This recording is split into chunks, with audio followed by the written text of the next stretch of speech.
Assalamualaikum warahmatullahi wabarakatuh. Alhamdulillah nahmaduhu wa nasta'inuhu wa nastaghfiruh wa na'udzu billahi min syururi anfusina wa min sayyiati a'malina. May yahdihillahu fala mudilla lahu wa man yudlilhu fala hadiyalah. Segala puji hanya bagi Allah. Kita memujinya, memohon pertolongan dan memohon ampun kepadanya.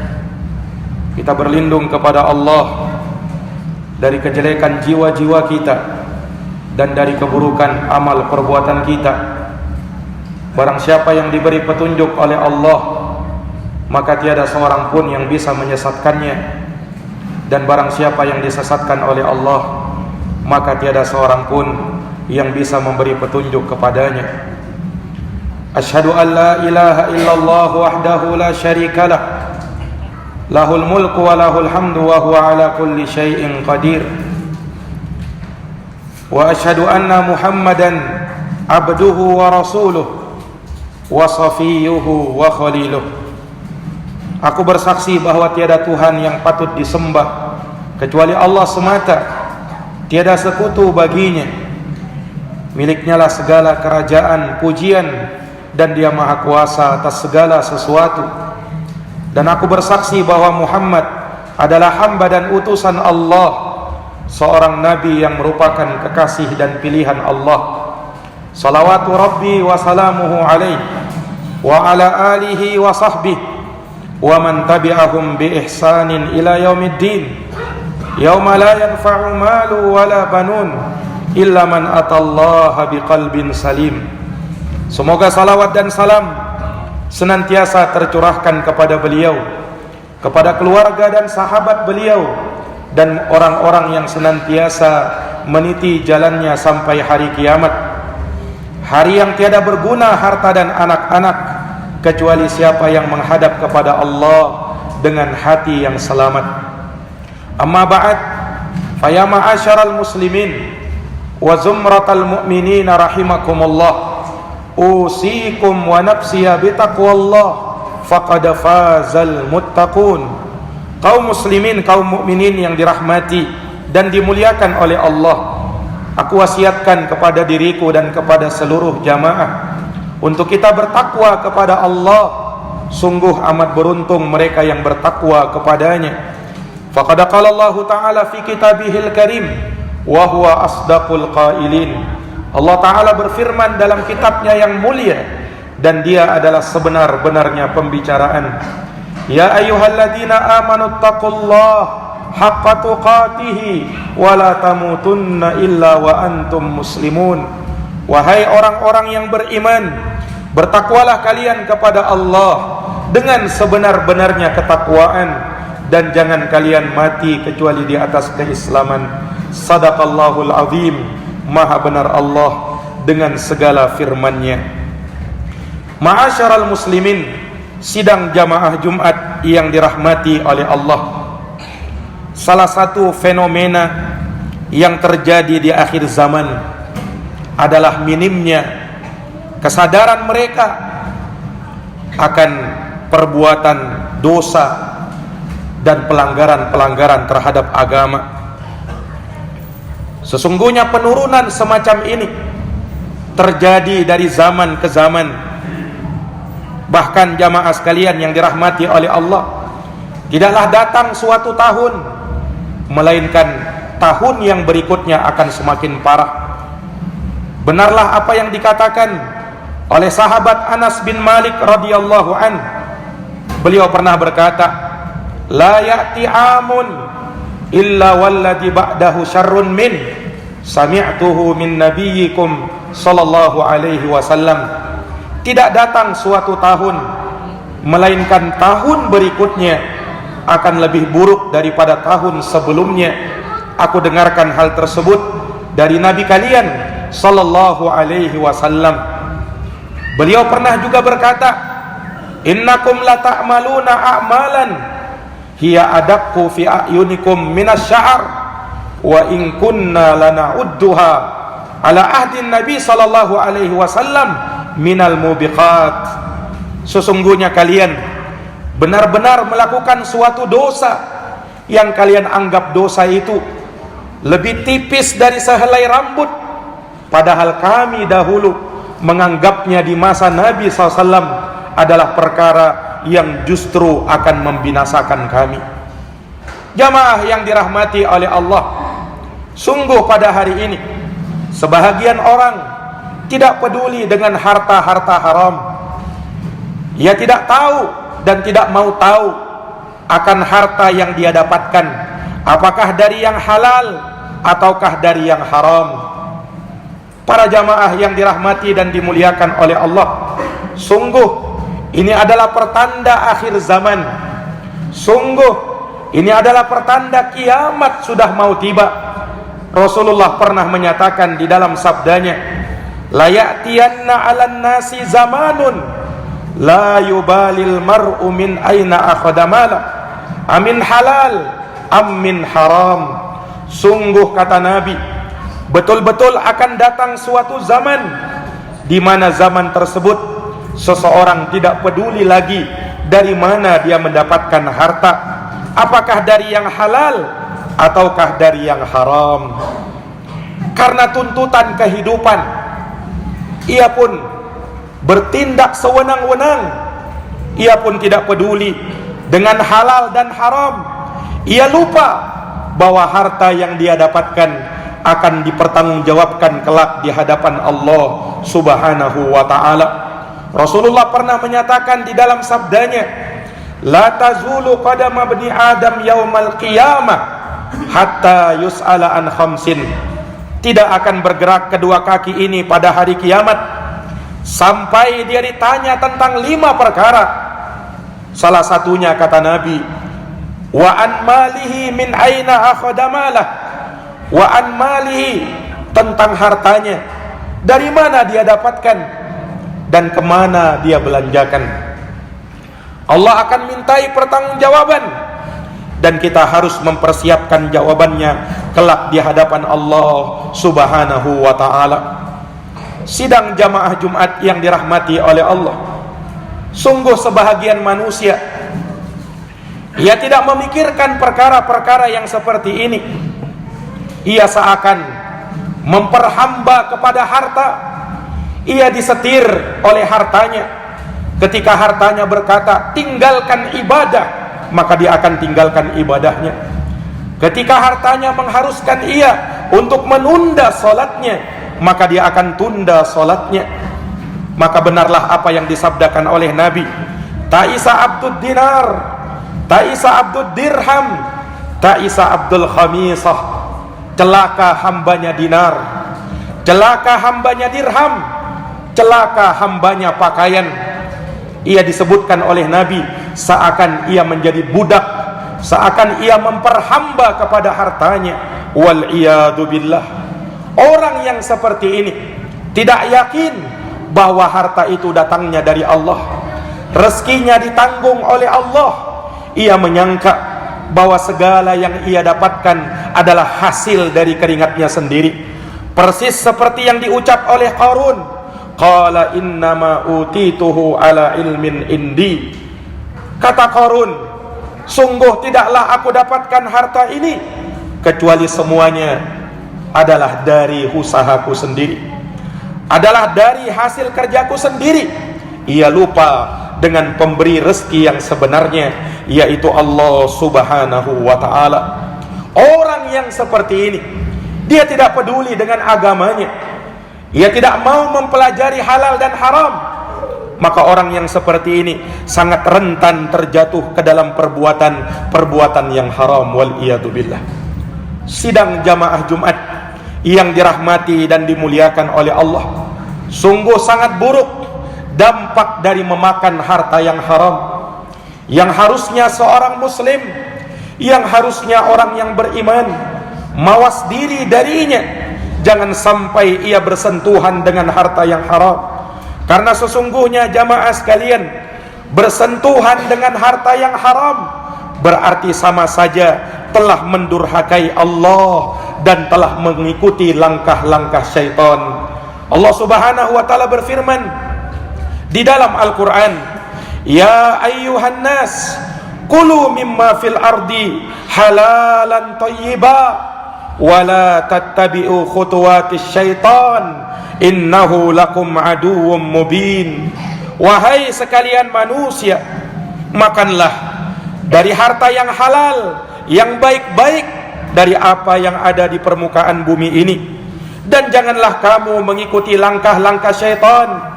Sesungguhnya syaitan itu adalah musuh yang nyata bagi kamu.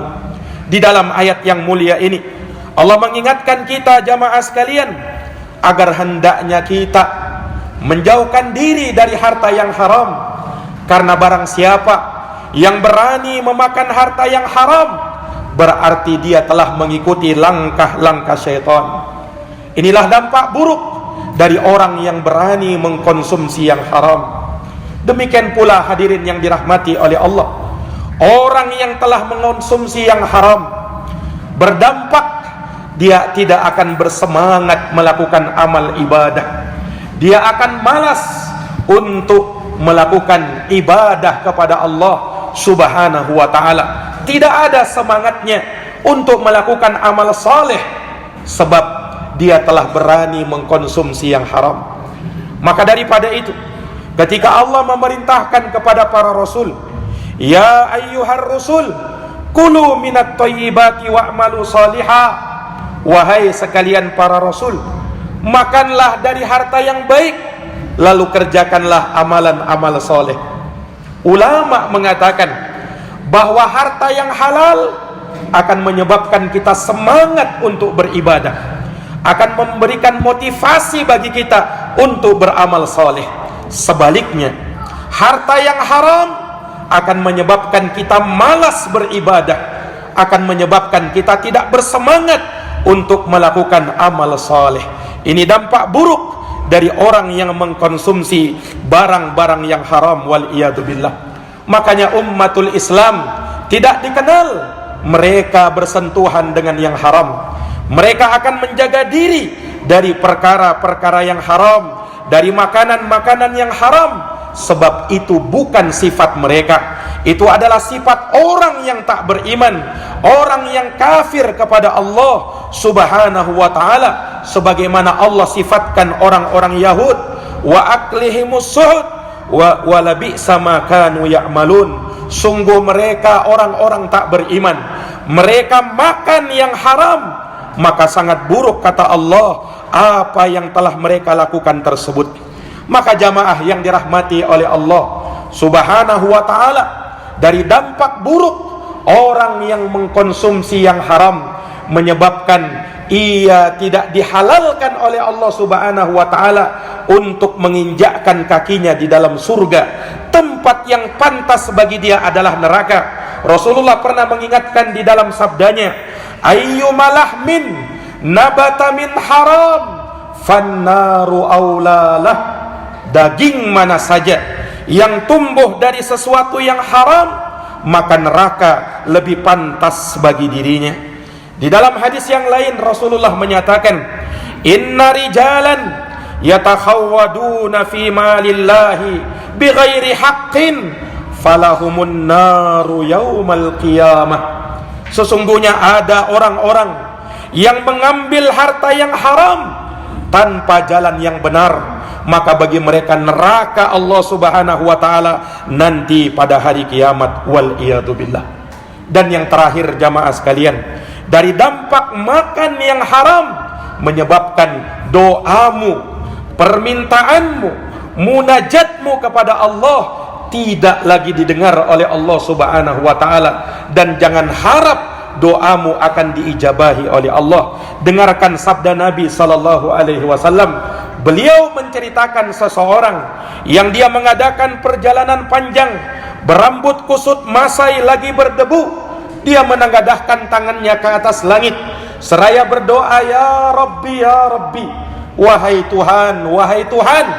Akan tetapi kata Nabi, doanya tak didengar oleh Allah, sebab wa mat'amuhu haram, makanannya makanan haram, wa masyrabuhu haram, minumannya minuman yang haram, wa malbasuhu haram, pakaiannya pakaian yang haram, wa ghudhiya bil haram, ia pun dikenyangkan dengan yang haram. Fa anna yustajabulah, maka bagaimana bisa orang yang seperti ini doanya akan diperkenankan oleh Allah Subhanahu wa taala? Maka berhati-hatilah umatul Islam dari mengkonsumsi yang haram. Cukupkanlah diri kita dengan yang halal-halal saja. Insya Allah lebih berkah bagi kehidupan kita, lebih berkah bagi diri, keluarga, istri dan anak kita. Aqulu kama tasma'un. Barakallahu li wa lakum fil Qur'anil azim wa nafa'ani wa iyyakum bima fihi minal ayati wa dzikril hakim.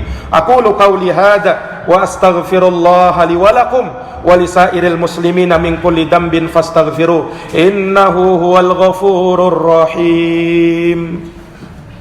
Allahumma shalli wa sallim wa an'im wa tafaddal wa barik bi jalatika wa kamalika ala syu'il barik sayyidina wa maulana Muhammad wa kulli sahabati rasulillahi ajma'in.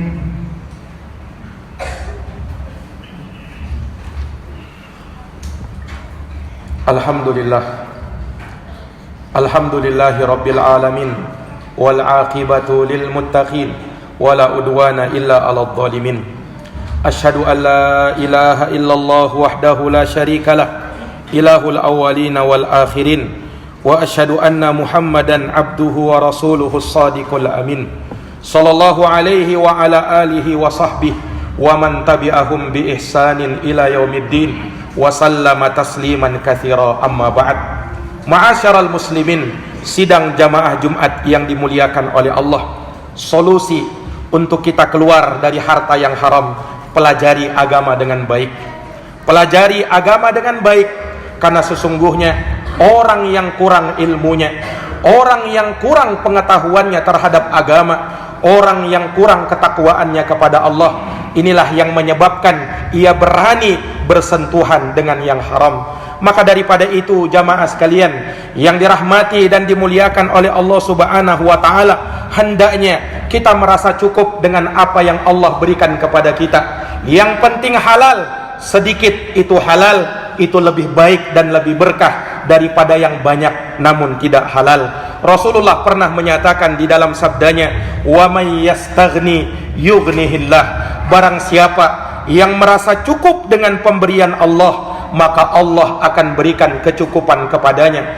Irda bima qassamallah takun aghnan nas, ridolah kamu dengan apa yang Allah telah berikan kepada kamu, niscaya kamu akan menjadi orang yang paling kaya. Sebab kekayaan tidak diukur dengan banyaknya rupiah, banyaknya harta benda, tetapi kekayaan adalah kecukupan di dalam hati. Laisal gina an kasratil arad, innamal gina ginan nafs. Kekayaan tidaklah diukur dengan banyaknya harta, tetapi kekayaan adalah kecukupan yang ada di dalam hati. Maka bertakwalah kepada Allah Subhanahu wa taala, niscaya Allah akan bukakan bagi kita jalan keluar, dan kita akan diberi rezeki dari arah yang kita tidak sangka-sangka. Wa may yattaqillaha yaj'al lahu makhrajan wa yarzuqhu min haitsu la yahtasib.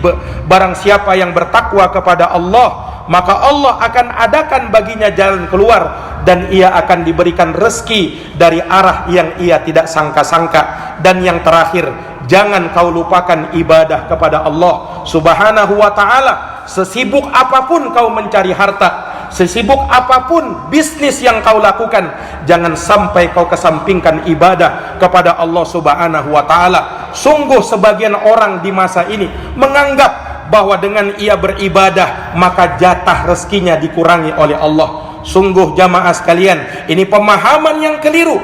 Justru dengan kau beribadah kepada Allah, maka Allah Subhanahu wa ta'ala akan lapangkan dan luaskan rezekimu. Allah Subhanahu wa ta'ala berfirman di dalam hadits qudsi, ya bena Adam tafarraq li ibadati, wahai anak cucu Adam, konsentrasilah untuk beribadah kepadaku. Amla sadraka gina, niscaya aku akan cukupi kebutuhanmu, wa asudda faqrak, dan aku akan tutupi kefakiranmu. Wa illa taf'al, kalau kau tidak lakukan itu, mala'tu sadraka syughla, aku akan penuhi dadamu dengan kesibukan, walam asudda faqrak, dan aku tidak akan tutupi kefakiran dan kemiskinan kamu. Maka dengan ibadah kepada Allah, Allah subhanahu wa ta'ala akan memuliakan kita, dan Allah akan cukupkan dunia kita. Maka jamaah yang dirahmati oleh Allah, kita memohon kepada Allah subhanahu wa ta'ala agar Allah subhanahu wa ta'ala senantiasa memberikan keberkahan kepada hidup kita. Innallaha amarakum bi amrin fabada'a fihi bi nafsihi wa thanna bi malaikatihi wa thalatha bikum ayyuhal mu'minun faqala innallaha wa malaikatahu yusalluna 'alan nabi ya ayyuhalladzina amanu sallu 'alaihi wa sallimu taslima. Allahumma salli wa sallim wa zid wa barik wa an'im ala sayyidina wa maulana Muhammadin wa ala alihi wa sahbihi ajma'in. Wardallahumma 'anil khulafa'ir rasyidin Abi Bakrin wa Umar wa Utsman wa Ali wa an kulli sahabati ajma'in wa tabi'in wa tabi'it tabi'in lahum bi ihsanin ila yaumiddin. Allahumma ighfir lil muslimina wal muslimat wal mu'minina wal mu'minat al ahya'i minhum wal amwat innaka sami'un qaribun mujibud da'awat ya qadiyal hajat. Allahumma arinal haqqa haqqa warzuqna tiba'ah wa arinal batila batila warzuqna ijtinabah. Allahumma habbib ilainal iman wa zayyinhu fi qulubina wa karrih ilainal kufur wal fusuqa wal isyan waj'alna minar rasyidin. Rabbana atina fid dunya hasanah wa fil akhirati hasanah wa qina adzabannar.